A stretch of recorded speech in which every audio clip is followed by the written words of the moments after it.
Este é um podcast que quer falar de pessoas. Pessoas que nos inspiram, pessoas que nos impactam, pessoas que nos surpreendem. Em resumo, pessoas capazes de nos mobilizar e de elevar a nossa ambição. Mas é também um podcast que quer falar de Coimbra, um sítio, aliás, onde nascem, onde crescem ou por onde passam muitas pessoas assim, mas que tantas vezes nos passam completamente ao lado. Coimbra precisa muito dessas pessoas. Precisa de as atrair, precisa de as manter por perto, precisa de as envolver mais e mais. Enfim, em resumo, precisa dar espaço à sua energia, à sua criatividade, à sua ambição. E um primeiro passo para que isso aconteça é, eu diria, dar a conhecê-las. Este é o Coolcast, o podcast da Coimbra Coletivo. Nasceu e cresceu na Lausanne, cresceu muito e muito rapidamente na Lausanne. O seu empenho, a sua determinação, compromisso, grande compromisso com o mundo à sua volta, fazem dele já uma referência, não apenas pela imensa energia que dedica ao outro, aos outros, mas também pela sua tenra idade, a sua juventude. O que o torna, diria eu, num caso incomum. Quando teve de decidir para onde ir estudar no ensino superior, rumou a Lisboa, onde está no primeiro ano do curso de mestrado em Relações Internacionais do Instituto de Ciências Sociais e Políticas da Universidade de Lisboa.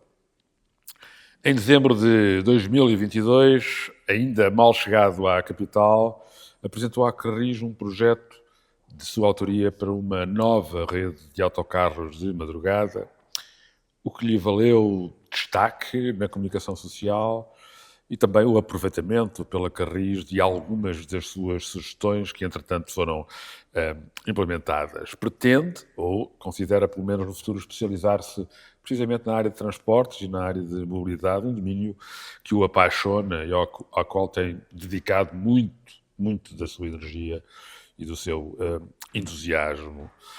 Falo do Tomás Batista, um jovem super energético, super dedicado, super generoso e que tem uma super vontade de mudar o mundo. Tomás, muito obrigado por teres aceitado este meu convite. Diz-me, porquê é que escolheste Lisboa para te licenciares? Bom, eu acho que é mesmo uma boa pergunta para começar. Porquê que eu escolhi Lisboa? Eu acho que se calhar devemos inverter a ordem da pergunta. Porquê que, entre aspas, Lisboa me escolheu a mim? Porque eu efetivamente sempre pensei desde o início, eu estava convencido na altura em 2021, tanto eu como a minha família, de que efetivamente eu ia ficar em Coimbra. Porque eu tinha colocado na ordem de colocação de preferências para fazer a candidatura ao ensino superior, todos os cursos de Relações Internacionais que havia no país e sempre em faculdades diferentes. Ou seja, eu tinha começado por Coimbra, depois a Universidade Nova, a Universidade de Lisboa, onde eu estou agora, e depois vi por aí abaixo, Évora, Braga, etc. Certo. Entretanto, acabei por saber que efetivamente ia parar a Lisboa e foi uma volta de 180 graus na minha vida. Mas foi a tua intenção era ficar em Coimbra? Inicialmente era ficar em Coimbra, mas lá estava, veio esta mudança, esta volta de 180 graus naquilo que foi a minha vida, e lá está, aquelas voltas boas que vêm, esta foi uma delas, e acabei por ir parar a Lisboa. E como é viver em Lisboa? O que é que tu sentiste? O que é que... Esse passo que acabou por ser inesperado, não é? Sim, foi inesperado, porém, ao início foi um bocadinho, se tivesse que escolher duas palavras, diria caótico, e diria também impactante, porque é realmente uma grande mudança de realidade, uma grande mudança daquilo que é o dia a dia, de uma rotina diária. Eu de repente passo de uma terra como a Lousão, onde eu fui nascido e criado durante 18 anos, para ir para a capital do nosso país, para a maior cidade do nosso país, e precisamente eu comecei a viver inicialmente no Saldanha, que é uma das zonas mais movimentadas de Lisboa. Agora vivo no Intendente, que também é movimentado, mas não tanto como Saldanha. Então foi realmente um grande choque inicial, mas eu consegui-me adaptar muito bem à cidade. E essa adaptação, como é que se reflete numa intenção maior ou menor ou inexistente de voltar para a Zona Centro, para Lausanne, para Coimbra? Ou... Isso passa-te pela cabeça ou depois da experiência que estás a ter, não é uma coisa neste momento que esteja nos teus planos? Bom, eu efetivamente não sei o que é que vai ser efetivamente o meu futuro e onde é que eu vou depois, entretanto, continuar, mas há sempre essa opção de voltar à Zona Centro e mesmo que eu continue a fazer a minha vida em Lisboa, eu quero continuar a ter uma presença aqui na Zona Centro, especialmente em Coimbra e na Lausanne. Como eu costumo dizer, a Coimbra foi a cidade que me viu nascer, a Lausanne a cidade que me viu crescer e Lisboa é a cidade que está-me a ver formar. Portanto, efetivamente, são três sítios que têm um lugar muito especial no meu coração, digamos como se eu tivesse um coração tripartido, neste momento, para estes três locais. E Lisboa, eu, apesar de também ter de vez em quando uma certa relação de amor-ódio, porque a cidade não é perfeita, eu realmente apaixonei-me por aquela cidade. E neste momento é difícil eu ver voltar, eu observar-me a voltar outra vez para Coimbra, dado que eu já me integrei tão bem nessa vida de Lisboa e ao mesmo tempo aquela cidade tem-me aberto tantas portas e Mas sabes, isso é uma coisa sim. que acontece a muitos dos nossos jovens, não é? Qual é o fascínio que Lisboa tem? E faço-te esta pergunta, obviamente, enfim, pedindo-te o máximo de autenticidade e de franqueza, para que nós em Coimbra possamos perceber um bocadinho melhor porque é que aparentemente é tão fácil os nossos jovens escolherem outros locais. Não é? Eu Porque diria, neste caso não estamos a falar apenas de, sei lá, sim. faltas de oportunidades aqui, com certeza terás oportunidades aqui, é mesmo tu sentires que, tendo em conta a experiência que estás a ter em Lisboa, é difícil de sair de lá. Mas eu diria que passa um bocadinho, se calhar, pela questão das oportunidades. Não estou a dizer que em Coimbra não existem, porque elas existem, mas eu sinto que, por exemplo, na minha área, e até mesmo na minha área de relações internacionais, e mesmo esta questão dos transportes públicos, eu sinto que se não estivesse em Lisboa neste momento, a minha experiência seria totalmente diferente. Porque lá está aquilo que eu estava a dizer. Eu sinto que a cidade, de certa forma, quando alguém é bem sucedido e consegue se integrar bem dentro da cidade e dentro daquilo que é o tecido da cidade, a pessoa acaba por ser bem sucedida. E é uma cidade tão vibrante, tão dinâmica e com tanta coisa a acontecer que, não sei, isso de certa forma capta as pessoas. Obviamente que Coimbra também tem as suas vantagens. E a começar desde logo por estar perto, por estar não só perto daquilo que é a minha família, mas ao mesmo tempo também por ser muito mais tranquilo e o ritmo de vida não ser tão pesado, diria. Porém, Lisboa acaba por ter essa vantagem e essa análise de que muitas vezes os jovens ficam lá e não voltam, eu não sei se é da minha bolha em específico ou se é mesmo uma situação geral, mas o que eu tenho observado muito, inclusive por colegas meus que terminaram a licenciatura no ano passado, é que muitos deles voltam para as suas terras. Não, há muitos também que ficam, mas eu diria que se tivesse que meter isto em números, seria mais ou menos metade, metade. Metade vão, metade ficam. Ok, muito bem. Olha, eu li algumas frases tuas que enfim, que me cativaram sobre a cidadania, sobre mudar o mundo, sobre ter impacto. Tu foste deputado na Assembleia de Freguesia de Lausanne e Vilarinho. És presidente do Núcleo de Estudantes em Relações Internacionais. Fui presidente até maio. Foste Foi presidente até durante um maio. mandato, sim. Conselheiro no Conselho Pedagógico da tua faculdade. Faculdade, exatamente. E és candidato a vice-presidente da Associação de Estudantes do Instituto. És, portanto, se quiseres, o contrário daquilo que eu me tenho habituado a ver entre os mais novos, os malta que tem a tua idade e que se envolve pouco. Não há assim tantos exemplos de malta que se envolva, que se ligue à comunidade e que queira ter um papel neste domínio do ativismo cidadão. Não é? Portanto, eu diria que há um déficit entre nós de vontade de dar alguma coisa para construir um mundo melhor, dar alguma coisa ao coletivo. E um déficit em particular entre os mais novos. Tu concordas com esta análise ou eu estou a ser um velho do Restelo?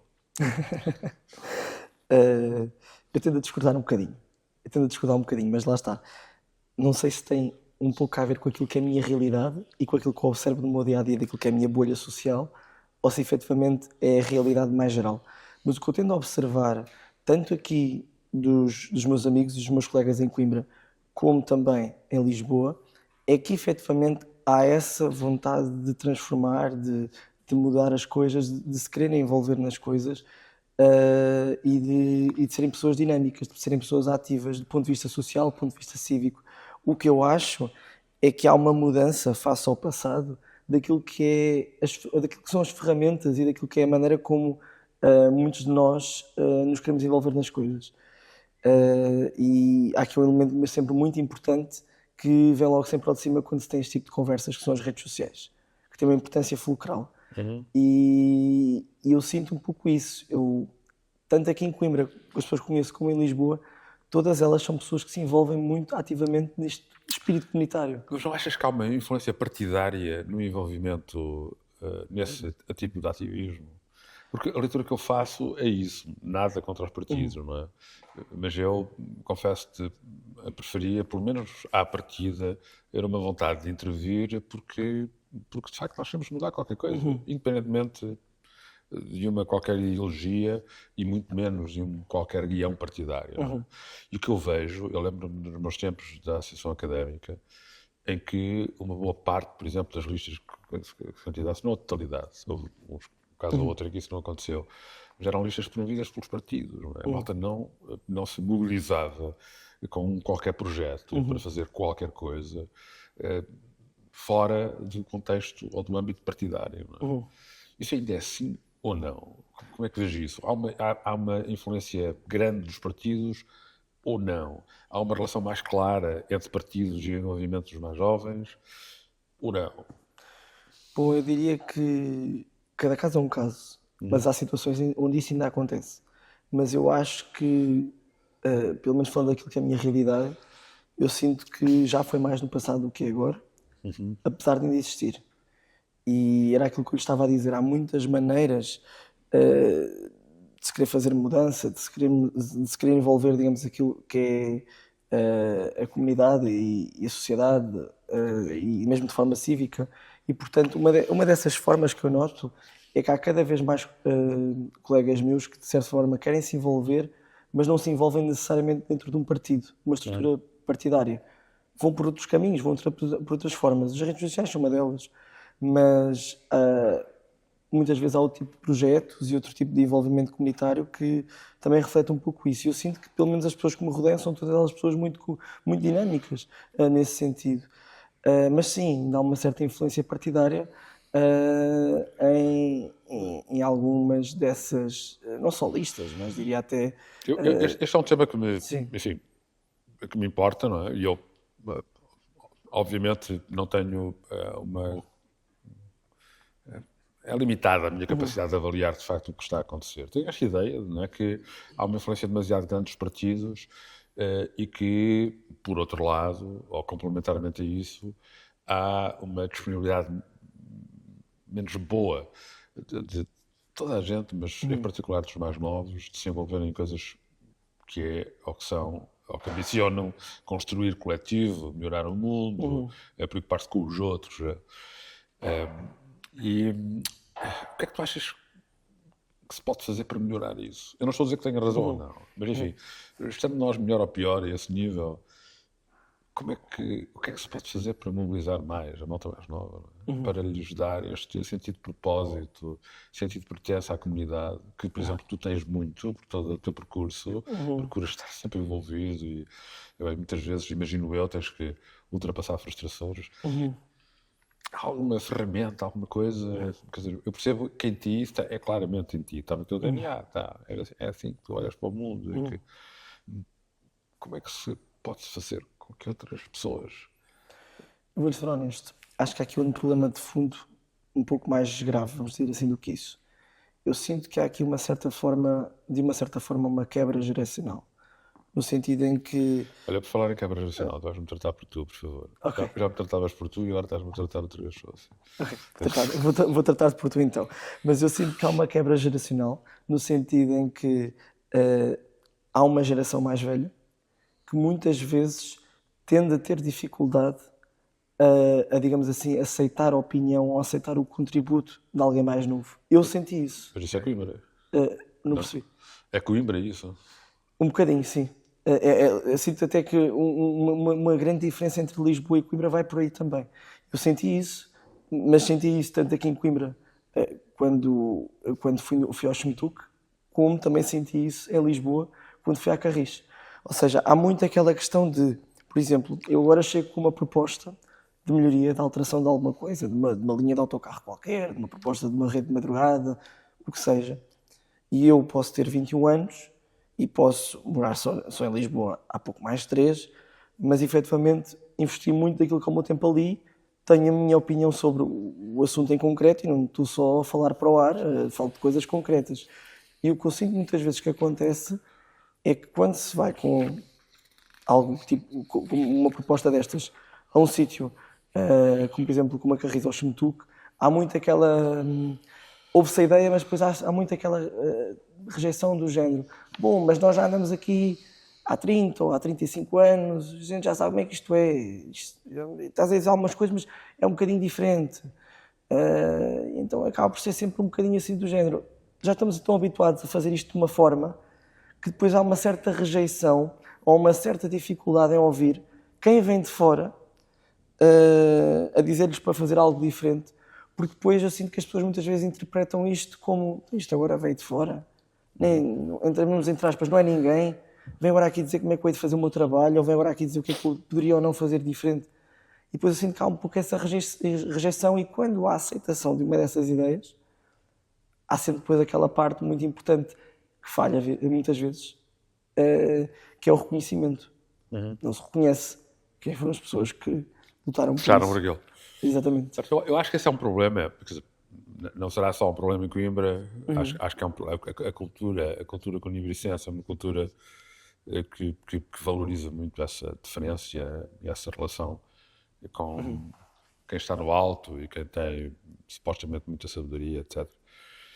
Mas hoje, infelizmente, nós vivemos de facto uma realidade que nos obriga a pensar de forma diferente, por todas as razões, mas desde logo porque o mundo está a mudar muito rapidamente e porque os mais velhos têm uma tendência a utilizar ferramentas e técnicas práticas que são anacrónicas, porque elas se tornam anacrónicas muito rapidamente. Não é? E portanto são os mais jovens, aqueles que podem mudar o mundo e que podem introduzir o conhecimento, a tecnologia que está a aparecer a uma velocidade estonteante. Eu julgo que isso nos vai fazer, vai nos obrigar a mudar esse mindset. É um facto, porque eu lembro-me, já o meu pai me dizia quando era miúdo, no meu tempo é que fazia assim, fazia assado, etc. Portanto, acho que nós temos essa tendência e eu espero que consigamos combater, porque eu diria que a nossa prosperidade e aquilo que nós conseguimos construir, todos em conjunto, coletivamente, depende muito da capacidade de endereçar isso mesmo. Mas diz-me, tu falaste aqui da Carris e do Xmetuc, e é muito claro que na tua vida muito intensa tu tens dedicado uma particular atenção à questão dos transportes e da mobilidade. Isso não está refletido no curso que tu escolheste, não é? Diria eu, não é? E, portanto, a pergunta será talvez particularmente óbvia, não é? Porque é que isso te interessa tanto? Porque é que te começaste a interessar pelas questões de mobilidade? O que é que te trouxe até aí? Eu vou-te ser honesto. Começou tudo um bocadinho na pandemia. Eu acho que a pandemia foi um momento de grandes mudanças para quase toda a gente. Houve alguma coisa que toda a gente na pandemia e, sobretudo, no confinamento, teve a oportunidade de mudar na sua vida ou de começar a olhar para algo de forma diferente. Enfim, ou até mesmo uma transformação pessoal. No meu caso, eu sinto que o meu confinamento, a minha pandemia, foi a situação dos transportes públicos.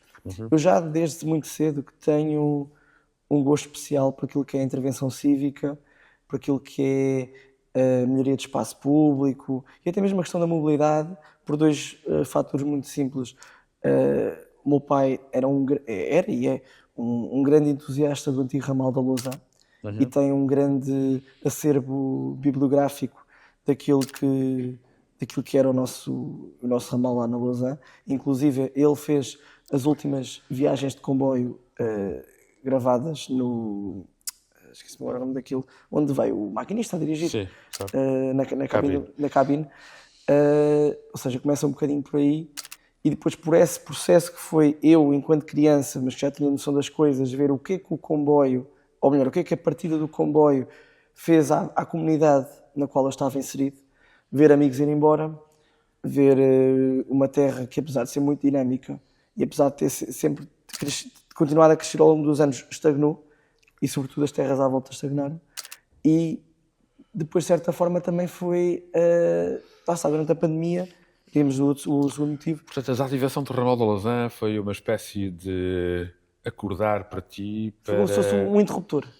para Sim. a importância da mobilidade e das Sim. estratégias. E aqui depois entra a parte da pandemia, porque eu, durante a pandemia, comecei a pesquisar muito sobre o assunto e a querer saber mais e mais e mais. Depois o meu pai também começou a trabalhar primeiro para a empresa que fazia os autocarros de substituição do ramal, depois para o Chemtuc. E foi aqui que ambos os pontos depois começaram-se, digamos assim, conectar. E eu, durante a pandemia, eu dava por mim e estava a fazer diagramas do Metrobus no Adobe Illustrator. Ou estava a pensar qual é que devia ser a linha, qual é que devia ser novas linhas de autocarro para a Lausanne. Só que depois, entretanto, eu vou para Lisboa e isto acaba-se por expandir, digamos assim, para lá também. Tu começas também a pensar coisas para Lisboa.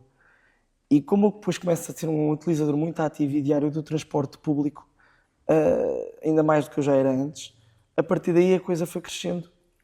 O teu interesse foi-se realimentando também pela necessidade Sim. de utilizar e pela tua, digamos que, exigência enquanto utilizador de transportes Sim, mas públicos. isto sempre como Fala-me do que hobby. aconteceu em Lisboa. Do? O que aconteceu em Lisboa? Aconteceu em Lisboa. O que é que tu propuseste? Ok. Enfim, já percebemos que estavas em frente, eras utilizador, percebeste que havia ali coisas que não estavam a funcionar bem, etc. Encheste de garra e propuseste que... Só queria só dizer uma coisa primeiro sobre ainda, que faz conexão com isto, Sim. que efetivamente isto começou como um hobby. Isto efetivamente só começou, agora vou usar uma expressão mais jovem, isto só começou a ser uma cena quando, certo dia, eu publico um destes diagramas, um destes mapas que fiz, que eu já não me recordo se foi do metro ou se foi o da Rede da Madrugada, mas eu penso que o primeiro até foi uma proposta para o metro, no Para o Twitter, no metro de Lisboa. Mas também já fiz um para o Metrobus, mas o que acho que deu mais alcance foi o do metro de Lisboa, em que eu publico aquilo num dia, no Twitter, à noite. E quando eu volto de lá umas horas, aquilo já ia com milhares de visualizações, com centenas de comentários, montes de pessoas a partilhar aquilo. E ou seja, foi aqui que... Ok. E Tu achaste que havia ali, que tinhas qualquer coisa? Tinha ali qualquer coisa, e as pessoas a dizerem, mas continua a fazer, e olha, tu pensaste fazer uma estação aí, e muito bem, como é que ninguém pensou nisso? E eu, se calhar há aqui qualquer coisa, se calhar devia começar a investir um bocadinho do meu tempo nisto. E aí depois chega a parte como é que isto depois começa em Lisboa. Eu comecei a usar a rede da madrugada da Carris, que ela já existia, muito frequentemente à noite. Só que era uma rede muito deficitária, e que continua a ser deficitária, mas já esteve pior. No sentido em que há poucas linhas, e essas linhas, até há pouco tempo, entre a 1 da manhã e as 5 da manhã, só funcionavam com frequências de 1 em 1 hora. Eu, como era um utilizador regular, sobretudo quando eu ia sair à noite com os meus colegas, ou quando eu ia à noite estudar para o Caleidoscópio, que é um edifício que nós temos em Lisboa, que é como se fosse uma sala de estudo 24 horas, eu usava muitas vezes a rede da madrugada. Só que eu percebi de uma coisa, é que a rede da madrugada não estava a ser explorada na sua plenitude. E havia muito espaço para evoluir. E, inclusive, havia situações, às vezes, em determinados picos de horários específicos, em determinadas linhas específicas, como, por exemplo, às 2 e às 2:30 da manhã, que já são horários onde já não há metro, em que os autocarros vinham cheios, em determinados dias da semana. Ou seja, também havia situações de sobrelotação. E eu comecei a olhar para aquilo e a pensar o que é que pode ser aqui feito diferente para que Lisboa tenha um melhor transporte público à noite, porque a mobilidade deve ser pensada a 24 horas e não só das 9 às 5. E esse é um problema que nós temos lá e que também temos aqui em Coimbra, que é que o transporte público termina muito cedo, às vezes 9, 9:30 da noite, a maior parte das linhas deixa de funcionar, o que é problemático. E eu comecei a pensar, então o que é que eu posso fazer diferente? E foi aí que eu peguei no mapa, comecei a ver um histórico, digamos assim, daquilo que tinha sido a rede da madrugada antes, porque ela já tinha sido maior no passado, só que durante o período da Troika, cortaram algumas linhas e cortaram frequências por causa da redução de custos, vamos dizer assim, dentro das empresas públicas. E comecei a pensar, um mapa aqui, outro mapa acolá, a juntar um e o outro. Comecei a fazer carreiras durante a madrugada, não só as que eu já fazia, mas outras que eu nunca tinha feito, a fazer de uma ponta à outra, para perceber mais ou menos quais é que são os movimentos que existem, quem é que usa estas carreiras, de onde é que elas vão e para onde é que elas vão, quais é que são os principais pontos que estão a servir. E depois nasceu o primeiro mapa, a primeira proposta. E depois, entretanto, esta primeira proposta houve ali alguns retoques, evoluiu para uma segunda proposta porque fiz algumas mudanças, e foi depois essa segunda proposta que levei à Carris. Onde é que tu achas que está a tua arte e engenho a fazer essa análise? Porque eu imagino que um argumento de quem faça uma gestão de uma rede da madrugada, por exemplo, ou aqui em Coimbra, a razão porque uma linha qualquer termina às 8 ou às 7 e não às 11 ou à meia-noite, é porque há pouca procura e, portanto, não se justifica o custo ou o investimento que se está a fazer por não ter uma linha a fazer. Não é? Portanto, há aqui uma necessidade de fazer um equilíbrio entre uma coisa e a outra, não é? Porque depois também, se não houver oferta, as pessoas deixam de utilizar e há uma espiral negativa, não é? Como é que tu analisas isso? Como é que abordas esta questão que não me parece muito fácil de abordar? Eu penso que o principal problema, e é isso que se calhar distingue-me de outras pessoas que olham para isto, é que eu não me cinjo só a números e a tabelas de Excel. Eu vou ao terreno.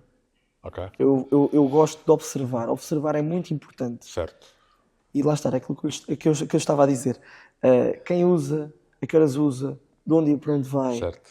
Eu faço toda essa análise, digamos assim, sociológica do próprio transporte público, porque o transporte público é muito, ou seja, quem usa o transporte público é muito, digamos assim, aquilo que é o reflexo das diferentes comunidades que existem e da nossa sociedade como um todo, inclusive. Eu faço muito essa análise. Eu vou dar 2 exemplos muito breves sobre isso. Quando eu entrei na faculdade, em 2021, em novembro de 2021, foi implementada uma nova carreira para o Polo da Ajuda, que é onde está o meu instituto, onde eu estudo lá em Lisboa, a ligar à estação de Sete Rios, que era uma ligação fundamental para que as pessoas que vinham da margem sul do Fertagos, no comboio, pudessem só ter um transbordo, ou seja, uma mudança do comboio Certo. para o autocarro e não terem que andar a mudar mais para o outro, além de toda aquela zona ali à volta de Sete Rios, que é muito importante. E eu fui à Carris uns meses depois do 71 estar ativo. E o que eles me disseram na altura foi: olha, o 71, temos aqui porque eu já estava com a proposta de expandir o 71 até ao Campo Grande. E ele, o 71 é um autocarro que nós implementámos há poucos meses, disseram que iria ser necessário lá no Polo, só que veja, olhamos aqui para a tabela de passageiros por quilómetro, uma média, e está muito abaixo daquilo que são outras carreiras da rede. Eu disse, certo, mas os senhores estão a olhar para a tabela do Excel. E não se esqueçam que muitas vezes há situações de sublotação do autocarro em que as pessoas não passam o passo, portanto isso não entra na tabela do Excel. E há picos horários específicos e outros fora desses picos em que depois aquilo na média bate de forma diferente. E o que eu lhes disse foi, as pessoas têm de ter um período de habituação àquilo que é novidade. Se for uma coisa que foi implantada há poucos meses, demora até as pessoas habituarem-se e mudarem isso nessa sua rotina.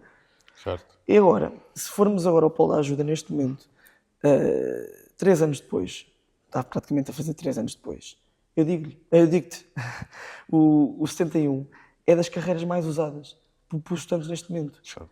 Os autocarros do 71 não falham, porque é a carreira mais fiável que nós temos no Polo da Ajuda, e andam sempre cheios. Há alturas do dia que não eram picos horários, como 3h30 da tarde, em que eu já vejo autocarros 71 cheios. Portanto, o que me estás a dizer é que, Sim. mesmo olhando para números, é preciso saber olhar para os números. Não é? E que Exatamente. eles podem não nos dizer aquilo que importa, se nós não tivermos em conta alguns aspectos, como esse, que estavas a dizer, que há uma procura que pode não estar refletida nos números porque as pessoas não conseguem entrar no autocarro, ou há uma habituação, uma rotina que tem que ter espaço e tempo para que seja. Isso parece-me fazer muito sentido e interpia uma forma, um comentário, um resultado interessante dessa tua análise. Como é que tu vês o que aconteceu em Coimbra? Eu acho que posso dizer que eu fui, durante uma boa parte da minha vida, um grande utilizador dos tuk-tuk. muito grande. A televisão dava sempre muito com o pé, não é? E agora não, de facto. E, portanto, enfim, tenho uma relação mais distante com o que está a acontecer, mas tenho muitos contactos, leio bastante sobre esse assunto e falo com muita gente que utiliza os autocarros, inclusive a minha família, e daí que era difícil as coisas estarem pior. Porquê é que isto acontece? Como é que isto acontece? Eu acho que há claramente uma falta de investimento, parece-me claro, não é? Durante demasiado tempo, a Ford foi-se empurrando com a barriga, não se ligou ao assunto. Isto parece-me claro. Mas há também um déficit de análise, acho eu, não é? Portanto, eu lembro-me, acho que até foi num qualquer comentário que tu fizeste em tempos, ou foi através de um comentário teu que eu percebi que isso tinha acontecido, tinha havido um estudo que tinha sido feito aí por uma consultora qualquer 2014, sim. em 2014, há uma Ainda década há- atrás e tal, e que não levou a coisa nenhuma. O estudo foi feito e depois não teve nenhuma Exatamente. consequência.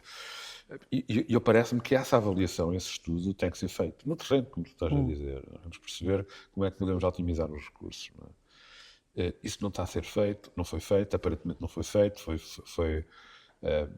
como referiste em 2014, o estudo foi feito e depois não aconteceu mais nada. Como é que sai de uma coisa destas? O que é que está a acontecer? Eu acho que Tu tens disso de alguém que olhou para isso com muito detalhe. Eu acho que o problema que eu estava há bocado a falar de Lisboa também se toca aqui em Coimbra. Acho que isso é uma coisa que as duas cidades têm em comum. É que quem tem a tomada de decisão, para já não há essa tomada de decisão coletiva e aberta à comunidade. É sempre tudo à porta fechada. Esse é outro principal problema das coisas estarem como estão em ambas as cidades. Porque muitas vezes não se ouve a população e não se faz uma tomada de decisão, digamos assim, consultiva com os cidadãos. Isto é muito importante para não só haver essa relação de confiança entre as pessoas e as estruturas, mas também precisamente para que as estruturas respondam às reais necessidades das pessoas. E pegando agora naquilo que estavas a dizer, aqui em Coimbra, eu até às vezes digo isto a brincar, aqui em Coimbra só agora há coisa de 3, 4 anos é que o século XXI chegou ao Xmetuque. Porque nós estávamos no século XX até há relativamente muito pouco tempo ali dentro. E porquê? E porquê? Porque lá está, houve um desinvestimento constante naquilo que tem sido o Xmetuque e uma grande negligência face aos problemas que iam acontecendo lá dentro. E depois há esta questão que é Mas porquê que o século XXI chegou agora? O que é que te faz pensar que demos esse passo, digamos que é o século XXI chegou agora, tanto a nível de novos veículos, Ok. tanto a nível de agora da aplicação que existe do Xmetuque, que ainda não está perfeita, mas está muito boa, está neste momento melhor que a da Carris, que já existe há vários anos. Chegou agora também ao século XXI a nível de terem mudado o website há 2 anos, uma imagem mais moderna, e também terem melhorado um pouco a comunicação no Facebook, apesar de eu ainda fazer críticas à imagem, achar que a imagem também ela devia mudar, começar pelo nome, mas Sim, já tu aqui gostas achas que devia ser Tuque e Só não Tuque. Semetuque. houve outras terras que fizeram isso, como o Barreiro e Braga. Os seus transportes urbanos também eram antes serviços municipalizados, transportes urbanos de Braga ou transportes urbanos do Barreiro. E tanto uma cidade como a outra Exato. retiraram. Certo. Retiraram porque efetivamente não faz sentido. Mas fala-me dessa aplicação, que tu estás tão satisfeito, isso é uma boa notícia. Sim, sim, é uma boa Quer dizer, notícia. tudo isso são boas notícias, estás a dizer, o investimento que hoje se está a ver é uma boa notícia. Da aplicação em particular, que eu não conheço. Ok. Eu só queria terminar aqui um raciocínio que vinha atrás. O que é que se passa, que eu também acho que é um problema, é que além de não haver essa tomada de decisão coletiva, consultiva com aquilo que é a sociedade civil e com aquilo que são os cidadãos, o problema é que as pessoas que tomam estas decisões tomam sempre às portas fechadas e não saem dos gabinetes. Certo. Não saem. Mas Aqui em Tomás, Coimbra antes de irmos é à um grande aplicação, exemplo disso. então vamos falar sobre isso um Sim, bocadinho, sim. porque isso interessa-me. Que prática é que tu sugeres para que isso aconteça, não é? Porque, de facto, quem decide não pode ouvir toda a gente, por definição, não é? Não é execuível, não é prático, não é... Como é que isso pode ser feito? O que é que tu... que sensibilidade, que experiência, que é que tu tens visto ser feito noutros lados, que nós pudéssemos fazer, por exemplo, aqui para Coimbra, não é? É um Eu acho que pouco... envolver as pessoas é chave, não é? Sim, Agora, sim. a questão é como é que isso se faz, sem perder eficiência e eficácia na tomada de decisão. Eu acho um pouco difícil, porque infelizmente em Portugal não há muito essa cultura, pelo menos no setor dos transportes públicos não há muito essa cultura de, de haver essa, digamos assim, tomada de decisão informada, consultiva com a sociedade civil, e de abrir um pouco aquilo que são as portas dos gabinetes às opiniões cá de fora. E é mesmo a quem usa o transporte todos os dias. Acho que é uma das poucas empresas de transporte público em Portugal que ainda comunica melhor com os seus utilizadores e que ao mesmo tempo também tende a ouvi-los mais, apesar das suas limitações, é o Metro do Porto. E o Metro do Porto é muitas vezes referenciado muito positivamente nesse sentido. Acho que de todas as que temos, acho que é das melhores, apesar de ainda não ser perfeito. Eu acho que o ideal, mesmo o perfeito numa empresa de transportes públicos, era ter canais diretos entre o utilizador e onde está a tomada a decisão. E o que acontece muitas vezes é que eu posso... O que é o canal direto? Desculpa. Um canal direto, ou seja, ter uma ferramenta, por exemplo, dentro de uma aplicação, no próprio site, onde a pessoa chegue lá, faça uma sugestão, faça uma reclamação e que aquilo não fique ali retido durante semanas ou meses, ou que não passe por todo um processo burocrático, não seja mais direto e que a partir do momento em que isto seja recebido do outro lado, obviamente que ele depois pode ser uma sugestão, uma reclamação, independentemente da área que for, é logo reencaminhado para a área que tiver que ser reencaminhada e a pessoa é respondida. Essa é uma parte. A outra parte é fazer reuniões e abrir as portas, digamos assim, destas empresas, destas estruturas, à sociedade civil. Por exemplo, nós agora aqui em Coimbra vamos ter uma etapa muito importante, está agora a ver a questão do caderno de encargos, mas depois disso vamos ter uma etapa muito importante que é a reformulação da rede por inteiro, que é algo que eu vejo com muito bons olhos e que eu já venho aqui a dizer já há pelo menos 2 anos.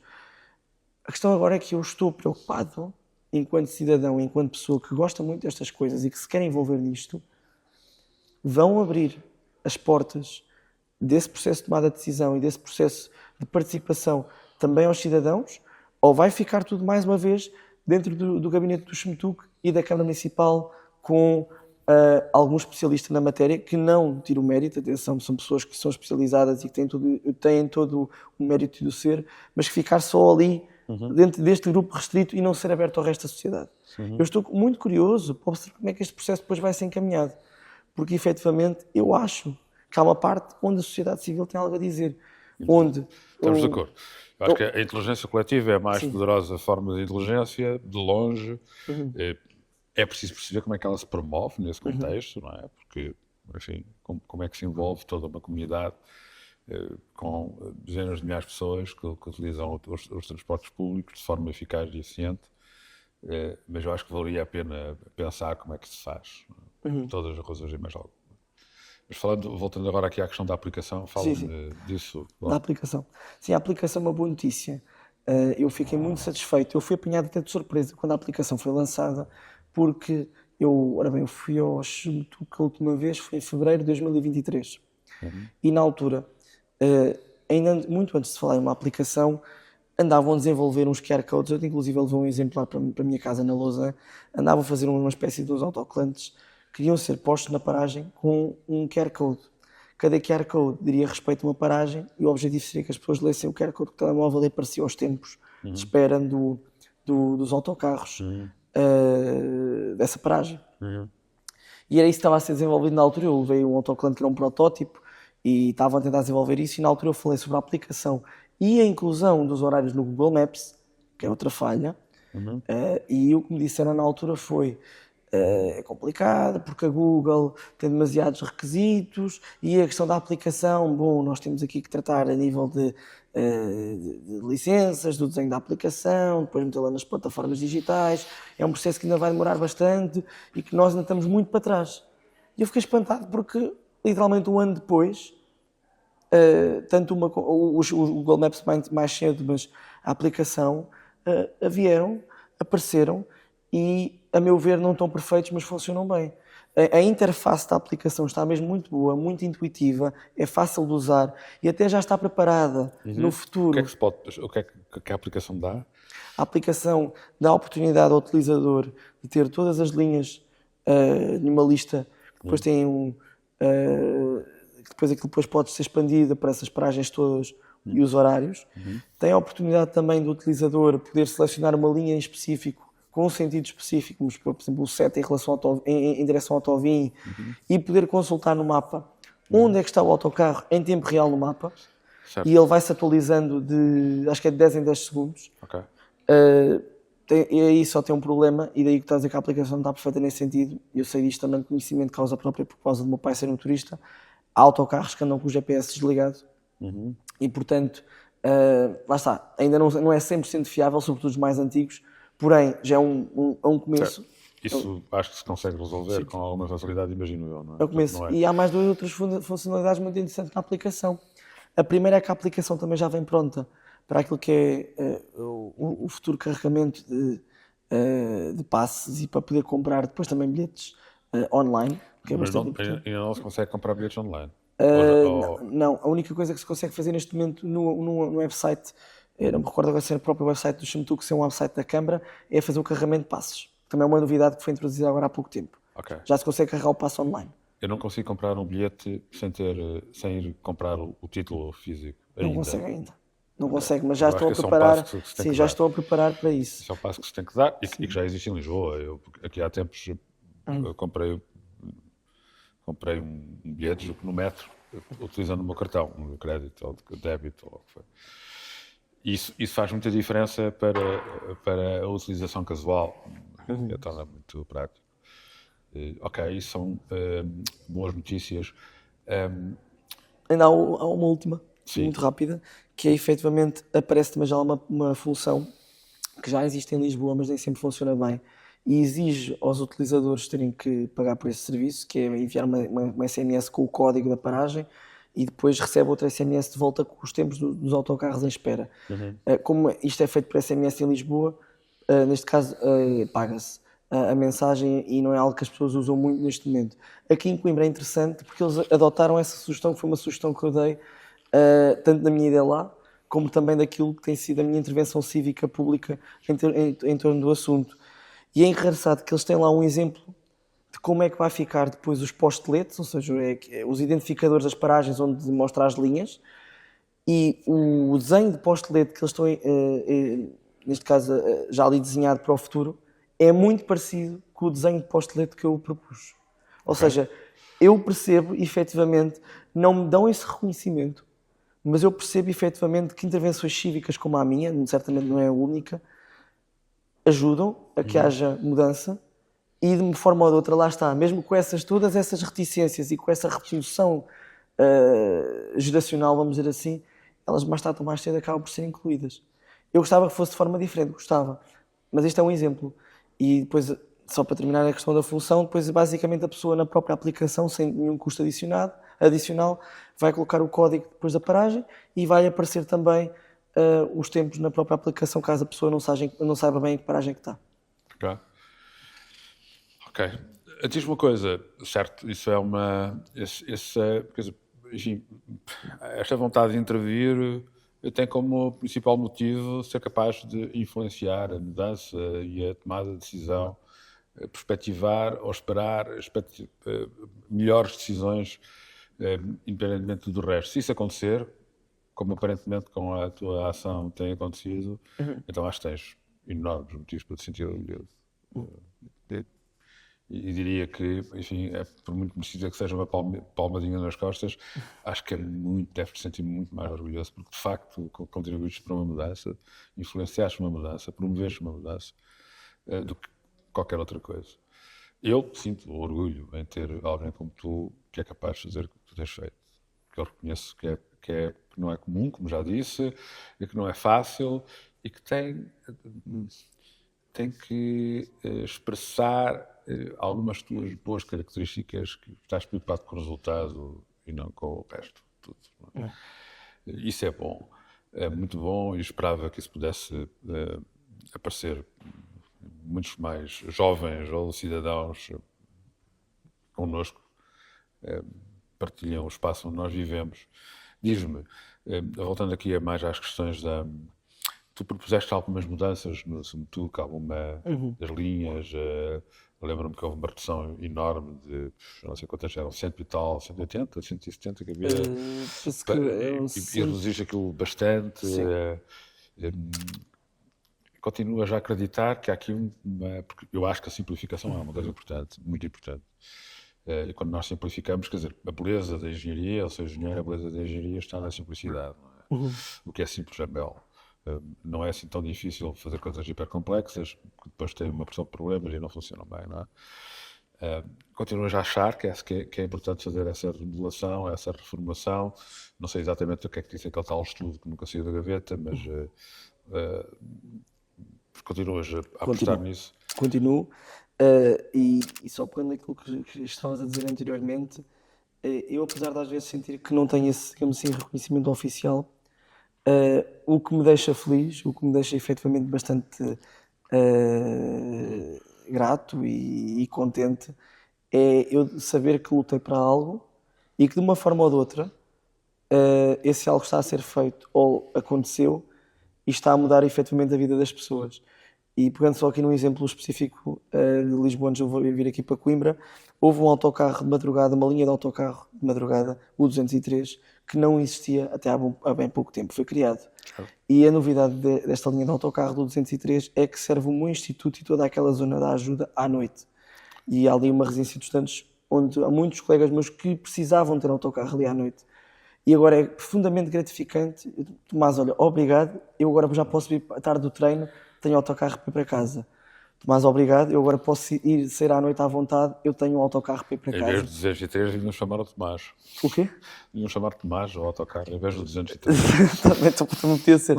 Isto já me valeu uma alcunha ali na faculdade, como Tomás dos Transportes ou Tomás da Carris, por causa disso. Mas o 203, efetivamente, eu não fui a única pessoa que lutou por aquele autocarro, porque eu sei que houve mais, até inclusive a própria Junta de Freguesia lutou por aquilo.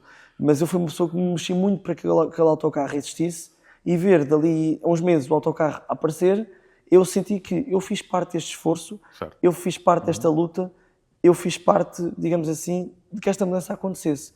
E já está a ter um impacto, já está a mudar a vida das pessoas. É isso que me importa e é isso que me deixa contente e satisfeito.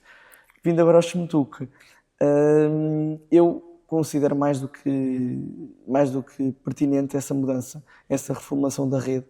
Daí eu estar a dizer que lá está, nós só estamos a entrar no século XXI agora, e quem entrar inclusive dentro das instalações do Xmetuc vai perceber que ainda há ali uma certa atmosfera a século XX. Parece que parou-se ali na década de 80, 90, alguns por ali. Mesmo das próprias instalações. Mas pouco a pouco já está a começar a haver essa transição e a haver essa mudança. Não só a nível de novos veículos, que são muito importantes, ainda bem que eles estão a chegar. Eu sei que agora há um plano de investimento fortíssimo, espero que se concretize, porque ele já foi anunciado mais vezes antes, não é? Sim, mas espero que mas eu apesar acho que são de... 15 veículos por ano, julgo eu, Sim, novos ou seminovos, enfim, e até 2030, algo por aí, não é? O que implica, o que se traduzirá numa renovação muito grande da frota, o nível médio de vida dos autocarros. o tempo de vida dos autocarros diminuir e pronto, enfim, tudo que isso depois tem de consequências na operação, ou na fiabilidade da operação. E portanto esse plano existe, é uma boa notícia, enfim. O plano já existia, já existiram, aliás, vários planos, até já existiram alternativas, e depois nada foi concretizado. Eu espero que este seja concretizado. A aplicação, a vinda de novos veículos que já se começa a ver, são muito boas notícias. Há aqui uma questão, não é? Que também parece que é importante e absolutamente estratégica, que é a relação com o Metrobus. Exatamente. Essa relação, o Metrobus é quase como uma espinha dorsal do que análise é que tu fazes do Metrobus? Tu conheces a rede? Uma das redes, aliás, é para Lausanne, para Serpins. Que análise é que fazes do Metrobus? O Metrobus é a rede que nós devíamos ter ou não? Boa pergunta. Efetivamente, até isso foi o meu tema de conversa quando eu estava a vir para cá, com a senhora que me trouxe, que estávamos a falar, a discutir o Metrobus, se isto seria bom ou não. Tu não aproveitas todas as oportunidades? Sim, porque quando eu disse a Lausanne, olha, eu gosto muito da Lausanne, agora vocês vão ter lá o metro, e pá, estou na dúvida se vai ser isso bom ou não vai. E eu, pois. O que é que eu acho sobre o Metrobus? Acho que não é a solução ideal. Acho que para dentro daquilo que é o perímetro urbano de Coimbra, pode resultar muito bem e vai ter um impacto muito positivo na cidade e até mesmo na transformação do espaço público que já está a acontecer. Eu, apesar de saber que houve algum tipo de consequências negativas, nomeadamente, por exemplo, a nível de abate de árvores, o espaço público está a mudar de forma positiva e sei que a Câmara tem tentado agir de forma a compensar essa perda, inclusive no caso das árvores em específico, até acho que houve um reforço daquilo que é o plano de arborização da cidade, ou seja, acho que a própria Câmara, ultimamente, e isto não entrando aqui por preferências políticas, mas sinto que está um pouco mais aberta a esta intervenção dos cidadãos, face ao que acontecia no passado, e isso depois vai se refletir nos Semetucos, já lá vou. Mas falando do Metrobus em específico, dentro de Coimbra sim, acho que pode resultar e pode ser uma boa solução, fora de Coimbra não. Porque eu olho para o Metrobus como algo que vai demorar mais tempo que o comboio, que não vai ter a mesma capacidade que o comboio e que não vai ter o mesmo conforto que o comboio. O discurso que há em terras como a Lousa neste momento, ou Serpins, é bom, ele que venha, é melhor do que não termos nada. E as pessoas estão cansadas de andarem em autocarros que agora já são um bocadinho mais modernos, mas que até há poucos anos atrás, e eu sei disto porque o meu pai esteve lá e foi condutor, e eu apanhava autocarro muitas vezes, estavam cansadas de andar em autocarros que literalmente eram latas que andavam ali de um lado para o outro, autocarros com graves problemas mecânicos, falha de travões, espelhos colados com fita cola, enfim. As populações de Lousã, Miranda e Serpins foram durante anos completamente maltratadas naquilo que eram as suas deslocações diárias para Coimbra. Agora, estes últimos 2, 3 anos está melhor, contudo, ainda temos este problema de que efetivamente não é o ideal. E achas que o metro não vai resolver isso O completamente metro, por questões de rapidez e por questões de capacidade? o metro vai ser melhor do que temos atualmente, sem dúvida, e o metro também vai promover uma certa fixação de pessoas e uma certa regeneração, tanto urbana como até dos sítios por onde passa. Fixação e até atração. E atração. Mas lá está, mas vai sempre ficar aquém daquilo que podia ter sido, o que podia ser feito aqui. E o que podia ter sido feito aqui não era necessariamente fazer um sistema de raiz, de base, de fundo, tal como fizeram, ou queriam fazer com o metro do Porto, semelhante ao metro do Porto com o tram-trem. Eu também não defendo isso, porque isso tem uns custos muito acrescidos, e além de ter uns custos muito acrescidos, é algo que eu, a meu ver, também não acho que seja a solução ideal. Eu tenho algumas questões em relação ao Metrobus, claro, por exemplo, assim, é óbvio para toda a gente que ele devia servir o Polo 2 e não serve, e isso é uma péssima notícia, não é? Sim. Esperamos que isso possa ser corrigido um destes dias, não é? Mas há alguns tópicos sobre o qual, aliás, eu tenho falado algumas vezes e que pergunto a tua opinião, que são coisas que não parece que sejam bem, que seja o facto de, a partir aqui do Alto São João, não há via dupla, portanto o metro só se cruza nas estações.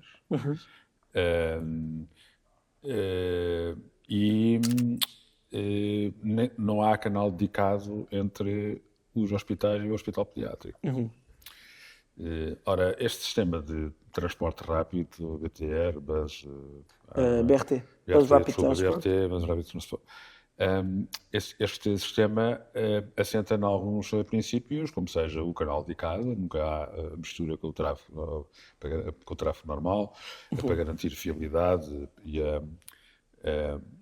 e uma previsibilidade operacional muito relevante, como implica coisas como não comprar o bilhete lá dentro para garantir o fluxo de entrada e saída nos veículos muito rápidos, implica que o autocarro deixa, enfim. Ora, eu julgo que não é um bom começo ter um metro para que não tenha esta linha dedicada em toda a sua extensão. E também não me parece uma boa ideia não ter, não está previsto o canal duplo a partir do Alto São João, não é? Porque a cidade logo ali a seguir, não é? O canal duplo garante a fluidez.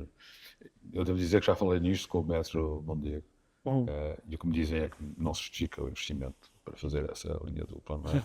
Mas eu acho que, enfim, pronto, não se justifica se nós não perspectivarmos que a cidade vá crescer, não é? E que a procura aumente. E depois, provavelmente já se justifica, não é? Mas que ideia é que tu tens disto? Bom, só também naquilo que eu estava a dizer, efetivamente, a solução ideal para mim, aqui para a situação da Lausanne, era ou seja, tinha que haver uma reforma do sistema que nós tínhamos. Eu era adepto que o comboio podia funcionar, mas melhor do que o comboio é soluções como aquelas que a gente vê aqui mesmo ao lado, em Espanha, em Valência ou em Cádiz, onde nós temos sistemas de metro ligeiro que utilizam exatamente a mesma bitola, que utilizam exatamente os mesmos carris, vamos dizer assim, para as pessoas compreenderem melhor, que um comboio normal. Isso acontece em Valência, isso acontece em Cádiz, e o que nós poderíamos ter aqui era a linha do ramal da Lousã tinha sido renovada há, se não me engano, 10, 15 anos antes do seu encerramento. A linha em si, a linha estava boa.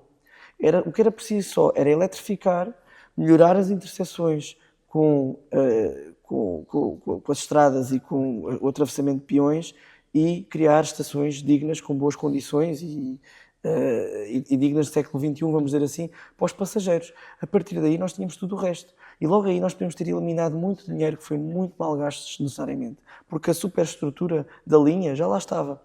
E podia-se fazer esta tipologia de veículos. A linha, depois ali na parte baixa da cidade, que foi um problema que se falava muitas vezes, ter o comboio a passar no meio da baixa, onde é que isso já se viu? Isso vê-se em tantos sítios, inclusive num dos países mais desenvolvidos do mundo, a Suíça, há comboios que passam no meio das zonas baixas das cidades e das vilas. Quer dizer, e ninguém colocou esse problema. E ali era possível fazer-se na mesma, tendo uma própria via dedicada e tanto num canal aquilo muito bem separado. E permitia que terras como Lousã e Serpins pudessem continuar a estar ligadas à rede ferroviária nacional e que a Estação da Baixa não tivesse que ser encerrada. O metro vai permitir o transporte de bicicleta ou não? Porque eu já ouvi muita conversa à volta disso, não previa no início, depois ficou em avaliação. Daquilo que eu já vi nas fotografias dos novos veículos, há pelo menos uma fotografia em específico que eu já vi, lá aquele autocolantezinho na porta para as bicicletas na parte de trás.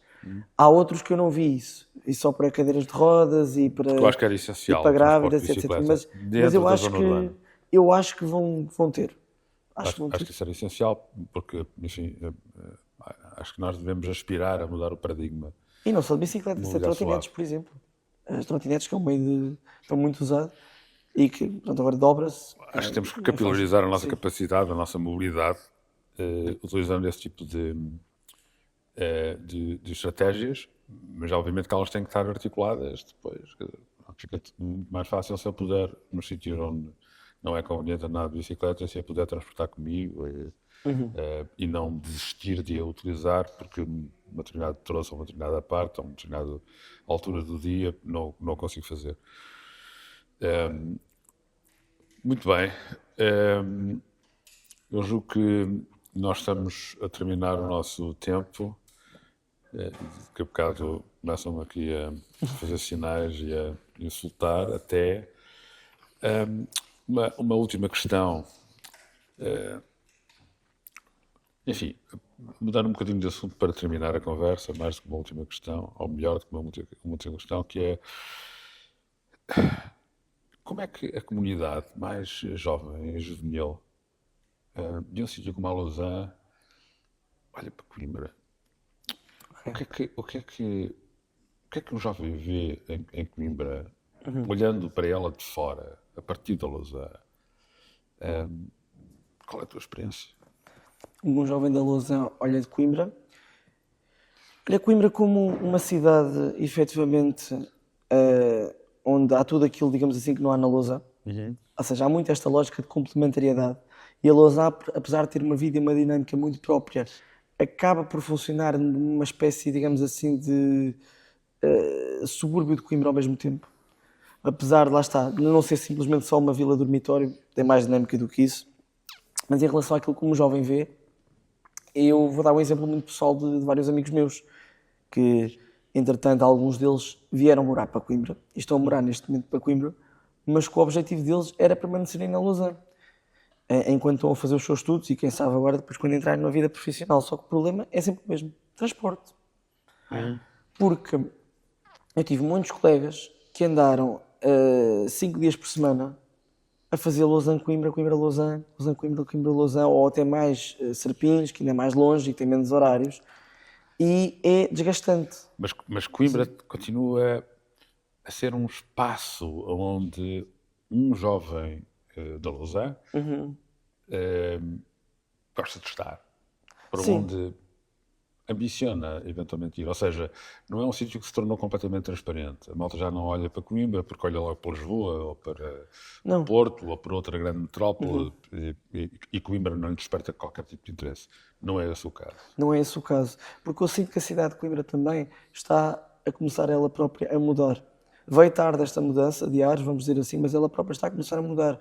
Eu estou a sentir que a cidade, pouco a pouco, está a evoluir do ponto de vista comunitário, em que há mais projetos, está a pouco a haver mais projetos que envolvam a comunidade, pouco a pouco também está a ganhar, digamos assim, mais programação cultural, pelo menos eu sinto isso. Claro que ainda há muita coisa nesta cidade que está errada e que precisa de ser mudada. Se tu fosses Presidente da Câmara, qual eram as 2 ou 3 medidas tomadas? 2 ou 3 medidas que tomava, boa. Assim de repente, assim Assim, uma coisa... assim de repente, Quick wins, para coisas que tenham muito impacto, que tu achas que podiam fazer de Coimbra eu um ia, sítio a ir, não é? há uma coisa que me impacta imenso em Coimbra, que é uma coisa mesmo horrorosa, que eu juro que iria ter mão pesada se fosse Presidente de Câmara, que é o estacionamento selvagem, como eu gosto de dizer. Certo. É um problema grave nesta cidade. Certo. Ou seja, era arranjar soluções para isso. E que está muito relacionado com a mobilidade. E que está muito relacionado com a Porque mobilidade. enquanto nós não desincentivarmos, não penalizarmos fortemente isso que acontece, toda a gente continua a utilizar carro, e por muito bom que seja o sistema de mobilidade, pá, porque é uma coisa que eu temo, por exemplo, com o metro, não é? Que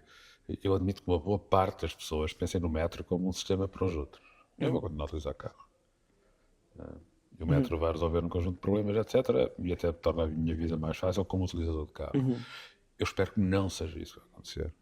Que as pessoas deixem de utilizar o carro de facto, porque há uma alternativa, mesmo que não seja tão conveniente, é uma alternativa suficientemente boa para eu deixar o carro em casa e andar nos transportes públicos. Mas para isso é preciso agir muito rapidamente, retirando as faixas por onde os carros possam andar. Não há faixas, ou há menos faixas, e portanto o trânsito não flui, e eu chego à conclusão que não vale a pena ir de carro, ou o estacionamento. O estacionamento, E hoje não há estacionamento, mas a malta estaciona. eu vou dar-te um exemplo muito concreto. A Avenida Fernão Magalhães é uma vergonha, usando assim uma palavra mais popular, é uma vergonha em termos de estacionamento, no sentido em que não há um dia, ainda hoje eu tive a oportunidade de ver isso, não há um dia em que não esteja um carro parado em segunda fila na faixa do bus, na faixa dos autocarros. Sim. Isto depois, em horas de ponta, em que está toda a gente com filas, Certo, etc., o próprio transporte público não consegue passar. Pois por isso é que o canal dedicado faz a diferença. Faz a no diferença. DRT. Mas em relação a outras medidas que eu faria como Presidente da Câmara, assim rapidamente, diria que iria apostar também muito naquilo que são as zonas, chamadas zonas verdes e zonas de lazer. Sinto que falta em Coimbra. Não temos zonas de lazer e zonas verdes suficientes, muito menos na Lausanne. Muitas vezes dizem, Coimbra é uma cidade, está à porta, tem a natureza à porta, está perto da serra, isto e aquilo. Mas dentro da cidade, o que é que nós temos dentro da cidade destas zonas verdes? Mesmo o próprio Parque Mondego, eu sinto que está muito desaproveitado e muito desvalorizado face àquilo que poderia ser. Por exemplo, é comum aos domingos aquelas meia dúzia de mesas de merendas que existem da margem sul aqui do Rio estarem completamente cheias de famílias a fazer os seus almoços, fazer os seus piqueniques ao ar livre. E eu pergunto-me, e se em Coimbra houvesse, por exemplo, uma zona, ou seja, uma continuação desta zona de lazer com mais zona de merendas, ou se houvesse outras zonas de lazer espalhadas por diferentes sítios da cidade e que não fosse só o típico Parque Verde, o Jardim Botânico, que nem é bem um parque de lazer, como diz o nome, é um jardim botânico, é mais um sítio para passear e mais Mas turístico. eventualmente podíamos aspirar a utilizá-lo de outra maneira. Também acho que sim. Usufruir dele de outra maneira. Também acho que Era sim. possível, obviamente tinha que se investir. E depois temos ali, como eu digo, gosto de ser o esquecido Jardim da Sereia no meio da cidade, que é um jardim também muito esquecido e muito negligenciado dentro da cidade. Está muito aquém daquilo que podia ser o seu potencial, ainda para mais com as espécies de árvores que temos ali e com aquele pulmão verde que está ali mesmo no meio da cidade. E eu sinto que isto poderia também ser diferente a nível de zonas verdes e zonas de lazer. Essa também seria outra prioridade. Outra coisa na qual também tentaria investir muito é a habitação.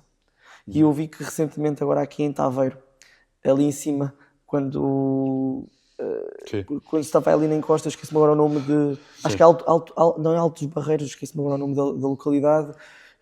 A Câmara está a fazer um empreendimento com fundos do PRR para fazer habitação acessível. Isso é ótimo, isso é excelente. Venham mais e faça-se mais, que é mesmo muito importante.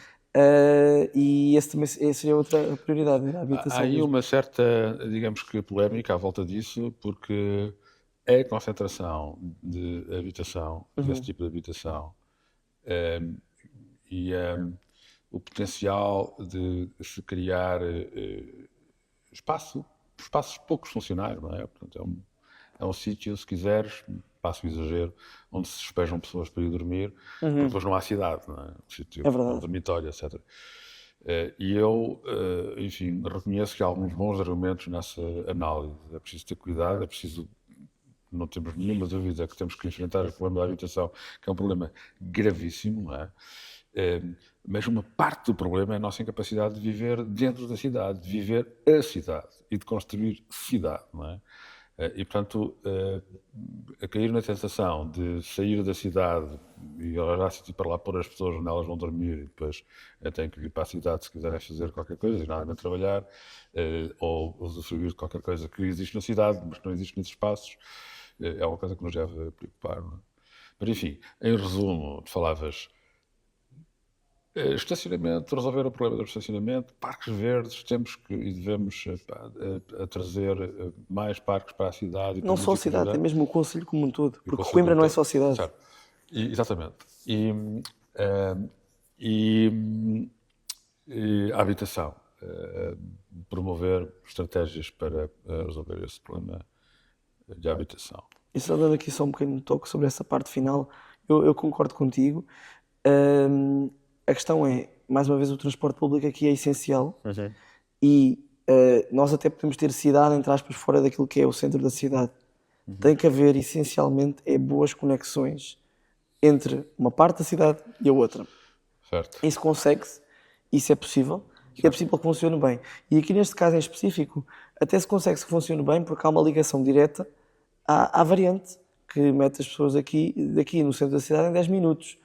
O problema é, Foi o Almega que de vez em quando. de vez em quando é verdade. Nós aqui na Critical temos essa vantagem. Andamos em oposição de fase com o sentido de trânsito normal, não é? Mas eu quando venho para aqui há sempre quase sempre, uma bichinha enorme de quem vem desta zona de Taveira Sim, e porque que tem que passar ali eu na concordo rotunda que do Almega. aquela rotunda não foi bem construída Aquilo é desde o uma início. coisa horrível. Aquilo devia haver um. Eu já vi zonas mais Mas pequenas. bastava pôr ali um semáforo. Não era um semáforo, era um Mas bairro. bastava pôr um semáforo. Se tu pusesses um semáforo, iluminavas.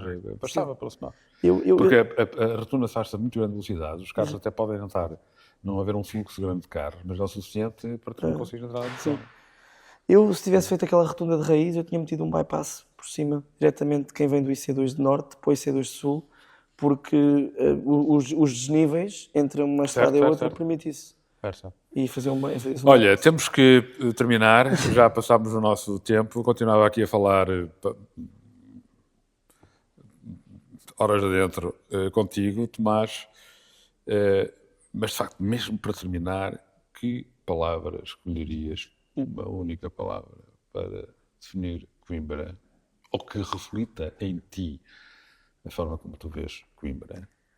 Eu vou sempre olhar Coimbra e continuo a olhar Coimbra sempre uma cidade muito emblemática. Eu acho que é uma palavra muito boa para resumir Coimbra, porque Coimbra é única e ser de Coimbra ainda é mais único, porque eu sinto isso sobretudo em Lisboa, mas também já senti isso noutros sítios. Há muito poucas pessoas de Coimbra fora de Coimbra. Muito poucas. Em Lisboa, então, há mesmo muito poucas.